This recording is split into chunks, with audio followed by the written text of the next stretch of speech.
Alright, what's going on, everybody? Welcome back to Comic Breakdown. Now, I'm really excited because we're starting to get things set up. We're starting to, we got the camera going, we got the mic going. We're going to start doing this whole little, recap, reviews of movies, of TV shows, of all that stuff. We're already doing comics, so we might as well hop into everything else, you know what I'm saying? Alright, so everybody knows I'm Brian, this is Comic Breakdown. Today we are talking Fantastic Four First Steps, brand new movie, watched it yesterday. Man, now before I get into this, I did put up a review yesterday.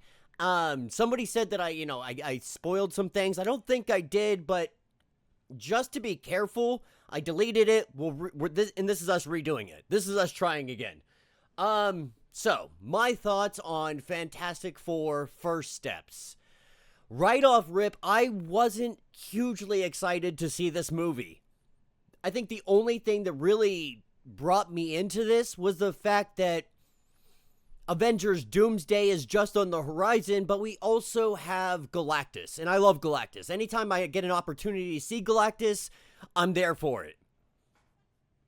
Excuse me. So, when we're talking about this movie, I'm going to start off with the things that I like. This is going to be spoiler free, so you guys don't have to worry about that or anything of that nature.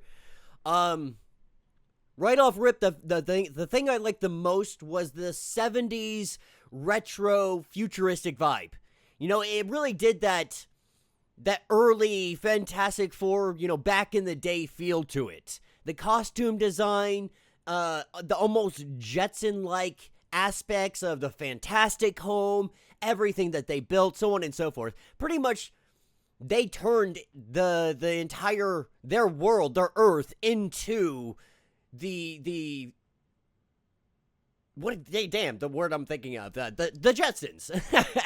Sorry guys, I'm trying to stay on track. I even got a whole little thing here making sure that I stay on track because I do like to ramble sometimes. So it had the whole Jetsons vibe to it. The costumes were 100% on point. Like, I honestly, when I saw the previews, I was like, oh, I don't know about these costumes, I don't know about this design, but when I watched it, I was like, 100% I'm here for this. Now, as we get further down the line, the things I liked was Johnny and the Thing. I think they both really portrayed the characters really well. I think they did a good job of showing the dynamic between Johnny and the Thing. They've always had this kind of rough, I'm going to kind of sucker punch you, but it's all in good fun kind of thing. And so I really always loved that aspect of Johnny and the Thing, and they really did stick to it in this. Other things that I liked about this was Galactus. I think they portrayed Galactus in a fantastic way. Sometimes it's a hard concept to take from paper and put it onto the big screen, and I think they did this relatively well. They did a good job of introducing Galactus and having him, have his role in the Marvel Universe, even if it isn't, the MCU per se. We're at least getting to see him on the big screen. Now, we know the Fantastic Four is eventually going to make their way into the MCU, but starting off, they have us on Earth 828, which I think everybody assumed, I think was knowledge. And another thing that they did acknowledge prior to this coming out is that this was not going to be a Doom-focused movie, which means this was going to be focused on the Fantastic Four, and it was going to be focused on Galactus. This was never intended to introduce Doom. It was never meant to bring Doom in, and they came out and said this themselves. So don't expect any kind of Doom in here, though there are hints towards Latveria and things of that nature. Alright, so we talked about some of the things I liked in this movie. The story overall, I think, was rather enjoyable, but at the end of the day, the CGI in a lot of spots was lacking. I'm not even talking about the Thing. The idea of why the Thing had a beard, sure, whatever, let's go with it. It was in the comic one time, let's do it, okay? But my issue wasn't with the Thing.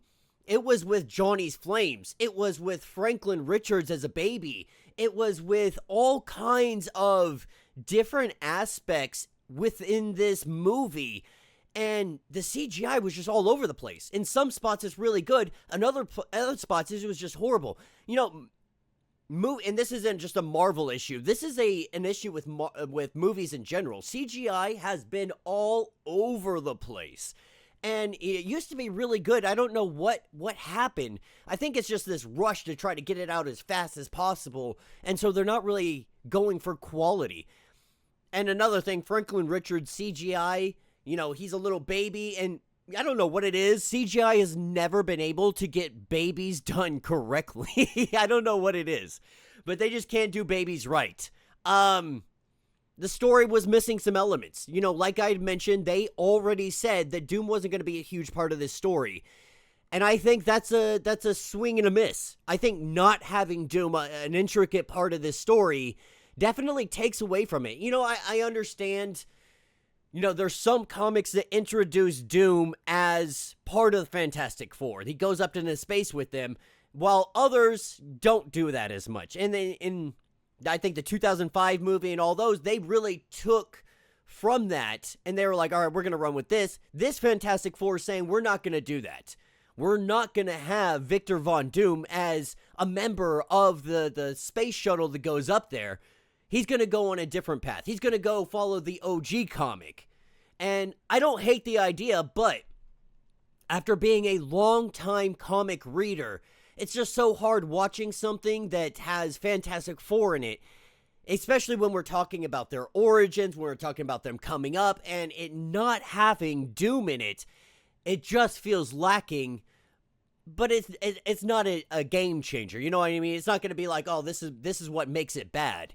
It just felt like there was an element missing to it, and that element is Victor Von Doom, but of course we understand why Doom's not in this. Doom isn't in this because he's coming later on. Now, when it comes to Pedro Pascal, when it comes to Reed Richards, I said it from the get-go, I was not a fan of Pedro coming into this role, and after seeing the movie, I stand firm on this. I am not a fan of Pedro Pascal being Reed Richards. I think he is too charismatic. I think he has too much emotion. His facial expressions read too much emotion. He's a great actor. Don't get me wrong. I like some of the things that he's been in, not everything, but I like a lot of the things that he's been in. He's got huge range.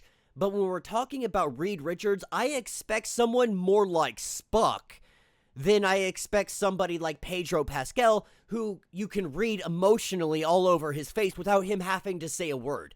And that does become a problem when we're talking about somebody who's like Reed. And they really tried. I'll give it to them. They really did try to nail Reed Richards in the analytical aspects of his mind of trying to solve the problem. The problem is he had too much emotion during it for my liking. But overall, I expected it to be worse. He tried. I give him that much. Pedro did try. Now, as I go to close this out, the last things I want to mention about this that I really enjoyed was the introduction of Franklin Richards. Now, we don't have Valeria in here, which is kind of upsetting because I like Valeria. I like the aspect of having Valeria in here, and Valeria helps Franklin a lot along the way as they grow and they become adolescents and so on and so forth. And it also plays huge into Doom, in him being the Godfather and him having a huge intricate role in the Fantastic Four, so on and so forth, which reminds me, the Ryan North run. This whole movie actually has a lot of Ryan North vibes to it. Whether that's intentional or whether it's just coincidental, it really felt like Ryan North was the one behind the script of this one. But no, when it comes to Franklin Richards, my biggest concern, him coming in, him being a powerful individual, we're just barely touching the surface of what Franklin Richards is, where his power comes from, all of this stuff. But what they're going to do with him is my concern. Because what are you going to do with Franklin Richards now that, now you've introduced him having this power? What can you do with him? You know what I mean? And this is the problem in comics, is that you bring in these super powerful individuals, but then you put them against one bad guy, you put them against two, you put them against the universe, and they win. And then it's like, what's left for them? You know, and that's the same issue I said when we started the Phoenix solo series in the comics. It's like, what else can you put up against the Phoenix after everything that she's done? And we're seeing that they're actually doing a good job. You know, we got the in-betweener coming in. She's dealing with dark gods. Can we continue the scale when we're talking about people like Franklin Richards, like the Scarlet Witch? Can we keep them an intricate part of the story? Or are they going to have to be killed off because they're simply too powerful and we can't keep them around anymore? But yeah, so all in all, I would, if I'm going to put this on a rating scale out of 10, I'm going to put this movie probably a 6.5 out of 10.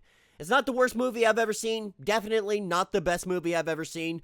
I would say it's worth a watch. If you want to go see it in theaters, I think it's enjoyable. I watched it in IMAX, which actually made it a lot more enjoyable, especially with Galactus battles. So I do think it's a great movie-going experience, but for me, it's a one-time watch. I'm going to watch this movie once, and in all reality, everything is building up towards Doom. And I think that's what everyone's waiting for. That's what I'm waiting for. You know, bring on Doom, one world under Doom. Let's fucking go, baby. But yeah, let me know what you guys think. Let me know your thoughts. Let me know your theories. And until the next breakdown.